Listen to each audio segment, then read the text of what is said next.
ஃப்ரெண்ட்வுட்ஸ் நேயர்களுக்கு வணக்கம். தேர்தல் ஆணையத்து மேல யாருக்குமே நம்பிக்கை இல்லை அப்படின்ற ஒரு வாதம் எல்லார் மத்தியிலும் முன்வைக்கப்பட்டது. ஆனா அதற்கான முழு ஆதாரமும் யாக்கிட்ட இருக்கு. தேர்தல் ஆணையம் எந்த அளவுக்கு திருட்டு வேலை செஞ்சிருக்கிறாங்க அப்படின்றதுக்கு 100% ஆதாரம் யாக்கிட்ட இருக்கு. அது கூடிய சீக்கிரம் நான் வெளியிட போறேன் அப்படின்னு சொல்லிட்டு நம்முடைய எதிர்க்கட்சி தலைவர் ராகுல் காந்தி அவர்கள் என்ன பண்ணியிருக்கிறாரு, ஓப்பனா ஒரு ஸ்டேட்மெண்ட் கொடுத்திருக்கிறார். பீகார்ல 52 வாக்காளர்களை நீக்கி இருக்கிறாங்க. இது வந்து பாத்தீங்கன்னா தகுதியா நீக்கி இருக்கிறாங்களா அப்படின்னா இல்லவே இல்லை. இதுல பாஜகவுடைய உள்வேலை இருக்கு. இதற்கு துணை போகிறது தேர்தல் ஆணையம் அப்படின்னு. இது பீகார்ல மட்டும் தானா அப்படின்னா இல்லவே இல்லை.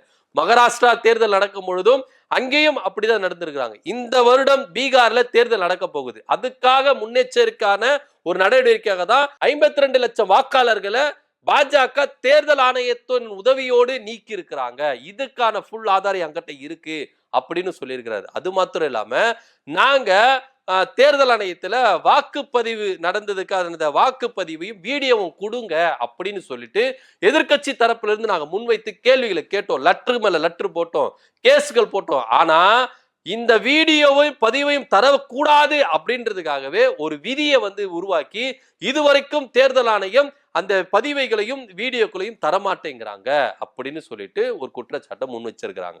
அது மாத்திரமா இது பீகார்ல மட்டும் நடக்கல, மகாராஷ்டிரா தேர்தல் நடக்கும் பொழுதும் நடந்திருக்கு. கர்நாடகால நாங்க ஒரு குறிப்பிட்ட தொகுதியை மட்டும் நாங்க என்ன பண்ணோம், கண்காணிச்சோம். அந்த கண்காணிக்கும் பொழுது எந்த அளவுக்கு தேர்தல் ஆணையத்தின் மூலமா பாஜக திருட்டு வேலை செய்யறாங்க, இதுக்கு தேர்தல் ஆணையம் எந்த அளவுக்கு உறுதுணையா இருந்திருக்கு அப்படின்றத 100% ஆதாரத்தோட நான் வச்சிருக்கிறேன் அப்படின்னு சொல்லிட்டு எதிர்கட்சி தலைவர் ராகுல் காந்தி அவர்கள் என்ன பண்ணியிருக்கிறாரு, சொல்லி இருக்கிறார்.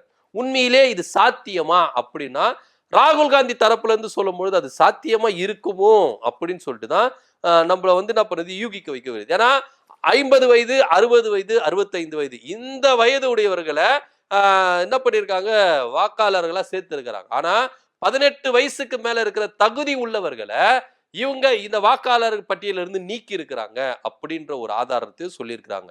நீங்க மிகப்பெரிய திருட்டு செஞ்சிட்டீங்க, இதுல இருந்து தப்பிக்கணும்னு நினைச்சு ஒவ்வொரு அதிகாரிகளும் நினைக்காதீங்க, அது தேசத்தின் துரோகம். கூடிய விரைவில் நாங்களே உங்களை தேடி வருவோம், 100% ஆதாரம் என்கிட்ட இருக்குது அப்படின்னு சொல்லிட்டு அவர் குற்றச்சாட்டு வச்சிருக்கிறார். ஏன்னா தேர்தல் ஆணையத்தின் முறைகேடுகள் வந்து இங்க நம்ம தமிழ்நாட்டில் வந்து அவங்களுடைய வேலைகள் வந்து பலிக்காது. ஏன்னா தமிழ்நாட்டில் இருக்கிறவங்க எல்லாருமே வந்து பாத்தீங்கன்னா கண்ணு கருத்து ரொம்ப உஷாரா இருப்பாங்க, தப்பிக்கவே முடியாது.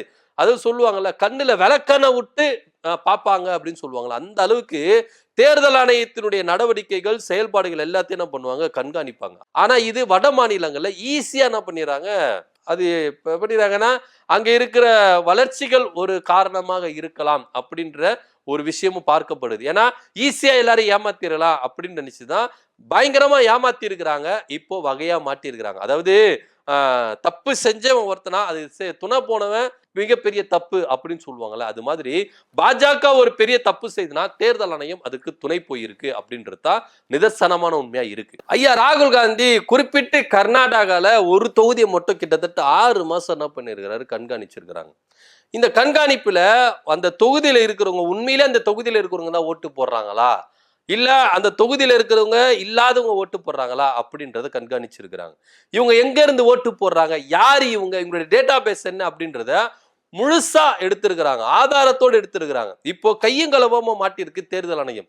தேர்தல் ஆணையம் இப்ப என்ன நினைக்கிறா, பாஜக துறையோடு நம்ம இந்த தவறுகள் செஞ்சோம், மாட்டிக்க மாட்டோம், இந்த ஆதாரம் வெளியே வராது அப்படின்னு நினைச்சு நம்ம தப்பு செஞ்சோம், ஆனா நமக்கும் மேல ஒருத்தன் இருக்கிறான்பா அப்படின்றத நம்ம மறந்துட்டு செஞ்சிட்டோம் அப்படின்னு சொல்லிட்டு இப்ப என்ன பண்றாங்கன்னா அந்த திருட்டு வேலை செஞ்சுட்டு ரொம்ப முழிச்சிட்டு இருக்காங்க. இதுல இருந்து எப்படி வெளியே வருது, ஒருவேளை இதுல நீங்க ஈஸியா ராஜினாமா பண்ணிட்டு போயிட்டாலும் நீங்க மாட்டப்படுவீங்க. ஏன்னா உங்களுடைய எல்லா திருட்டுத்தனத்துக்கான ஆதாரத்தையும் ராகுல் காந்தி ஐயா வந்து என்ன பண்ணியிருக்காரு, வச்சிருக்கிறாரு. உண்மையிலே இதுல வந்து மாட்ட முடியாது, ஓப்பனா சொல்லிட்டாரு.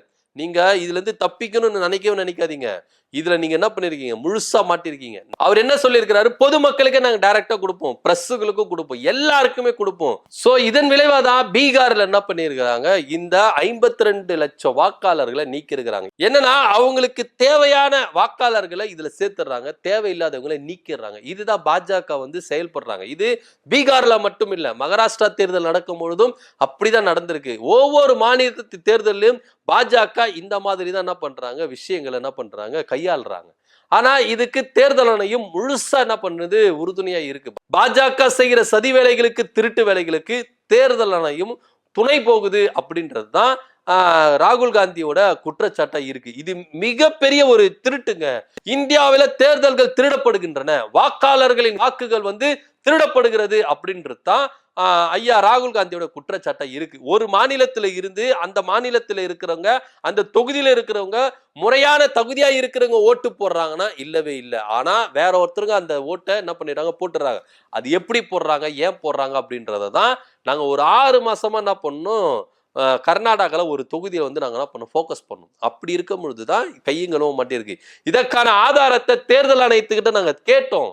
எங்களுக்கு அந்த வாக்குப்பதிவையும் வீடியோக்குள்ள கொடுங்கன்னு. அதை கொடுக்க கூடாதுன்றதுக்காக ஒரு விதியை என்ன பண்ணாங்க, உருவாக்குனாங்க பாஜக. இதுக்கு தேர்தல் ஆணையம் உடந்தை அப்படின்றத ராகுல் காந்தி ஐயா என்ன பண்ணியிருக்காரு, புட்டு வச்சிருக்கிறாரு. கூடிய விரைவில் மக்களையும் சந்திக்க போகிறார், தேர்தல் ஆணையத்தையும் நாட போகிறார். ஏன்னா தேர்தல் ஆணையத்தை நாட போறதுக்கு நீதி கிடைக்கிறது இல்ல, அவங்களுடைய திருட்டுத்தனத்தை வெளி உலகத்துக்கு கொண்டு வர போறதுக்கு அவர் என்ன பண்ண போறாரு, தேர்தல் ஆணையத்தை நாட போறாரு. ஏன்னா பீகார் சட்டமன்ற தேர்தல் நடக்க போகுது.